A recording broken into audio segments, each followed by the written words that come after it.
Good morning. You are listening to UpReach. Now, a certain woman had a flow of blood for 12 years and had suffered many things from many physicians. She had spent all that she had and was no better, but rather grew worse. When she heard about Jesus, she came behind him in the crowd and touched his garment. For she said, "If only I may touch his clothes, I shall be made well." Immediately the fountain of her blood was dried up, and she felt in her body that she was healed of the affliction.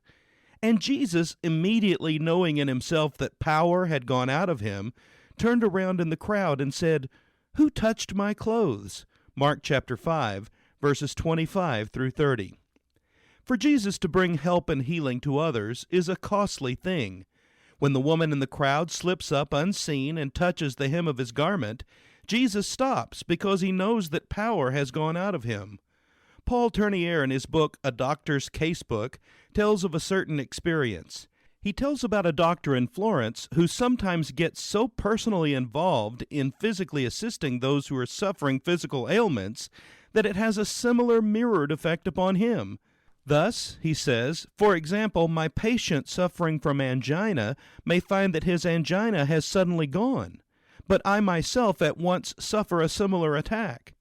Tournier goes on, when I told my wife about this, we were reminded of a fact that we have sometimes observed, that we sometimes seem to have a quarrel ourselves on the evening of a day in which we've been able to help in the reconciliation of another married couple.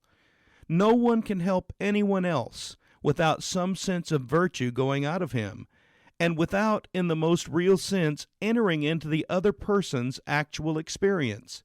It is, in fact, in many cases, our greatest fault that we seek always to get and seldom to give. We do this in friendship. There is a kind of so-called friendship which has a kind of vampire-like quality. Its one desire is always to be drawing help and comfort and strength from its friend without any reciprocal giving. There is the kind of person who will talk for hours about his own troubles to his friend, but is quite disinterested if the friend even mentions his.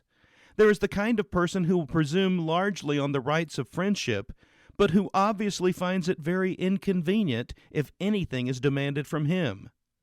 We do this with the church. The church has some people who constantly talk about what they expect to get from the church and what, alas, they do not get, but they are very unwilling to see that being a member of the church makes any demands on them and that the church is waiting for something from them. They are very willing to use the church, but they are very unwilling to be of use to the church. We even do this with God. There are many of us who sometimes conveniently forget God until we need him. We use God as someone from whom to get and never think of him as someone to whom to give. What about you today?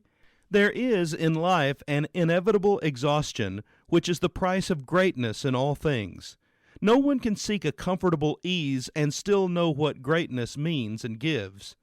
Are you expending yourself and your energies to the point of exhaustion to serve others for the glory of God? Wouldn't it be wonderful to lay your head on your pillow tonight in complete exhaustion because of a day completely spent helping others and glorifying God?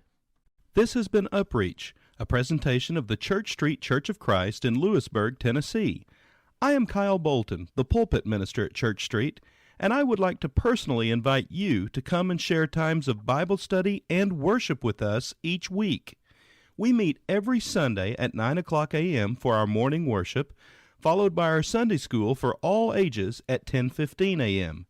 Then we meet again at 6 o'clock p.m. for our evening worship.